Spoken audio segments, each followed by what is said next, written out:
Hi guys. So a couple weeks ago I showed you how I was freezing my fresh vegetables, and a couple of you reached out and asked, how do you blanch vegetables? What's an ice bath? So I thought I would just quickly show you. I haven't been to the grocery store in 2.5 weeks, but the last time I went, there were no frozen veggies whatsoever. But the good news is frozen veggies come from fresh veggies. So it's really easy. If you bulked up, if you bought too many veggies, or if like us, I'm now subscribing to Farm Fresh to You. So if you're getting a CSA box or a farm box to help cut down on grocery store runs, then maybe you're running into what I run into, which is everything comes on Friday, and then by Tuesday or Wednesday, things are starting to go a little past their prime, and I just want to stretch them as best I can. So this is a really good technique for that. So in order to blanch and freeze your own veggies, you just need a couple things. I'll show you. Obviously, broccoli, strainer for when you've cooked the veggies, and this is an ice bath. It's just ice cubes and water in a bowl. So what you're gonna do, you just get some broccoli cooking for you guys so that it's ready to go when we're ready. But you take your head of broccoli, cut the stem off. In the interest of avoiding food waste, you can throw this in your Cuisinart or use a vegetable grater and grate the stem and make broccoli slaw out of the stem. But for today, we're just using the crown. So to break this up into florets, you can just use your hands. Break, break, break. Or if you prefer, you can also use your knife and just cut. I prefer just breaking them apart.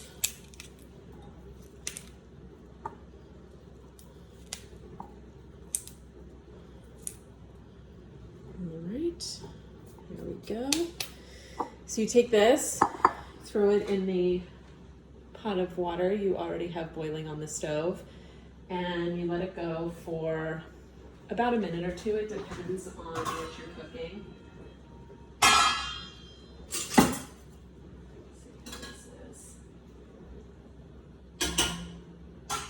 For broccoli, because it's a pretty hardy vegetable, I'd say like 2 to 3 minutes. So we're gonna say that's been in there for 3 minutes.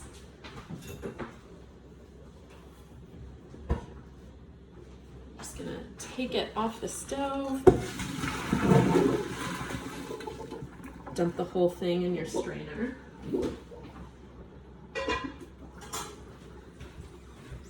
And then take that strainer, let me see, and submerge it in your ice bath.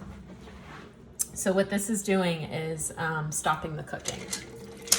So, when you're cooking meat and you let it rest for a little bit, the temperature of the meat will actually continue to rise when you take it out of the oven, meaning it's continuing to cook. So the same thing with vegetables. After you've blanched them, if you were to take them out and just let them sit, they would turn into a mushy mess because they'd continue to cook. But you take them out, put them in an ice bath, it shocks them and stops the cooking. So it'll maintain the green color and, a nice, not mushy piece of broccoli. So once those have sat in the ice bath for about 2 minutes, you don't want to leave it in there for too long because then it's just going to start to absorb water. You take a tray that's lined with parchment paper. If you just put it directly on the tray, it's going to stick and freeze to the tray. Put your broccoli on the tray. Make sure it's not touching so it doesn't all freeze together, like so. You throw that in the freezer. It sits there for a couple of hours until it's frozen solid, and then you can transfer this to a Ziploc bag or Tupperware, whatever you want to freeze it in, and then you have frozen broccoli in individual florets, just like you would get in the frozen section at the grocery store. All right, I hope that's helpful. Bye.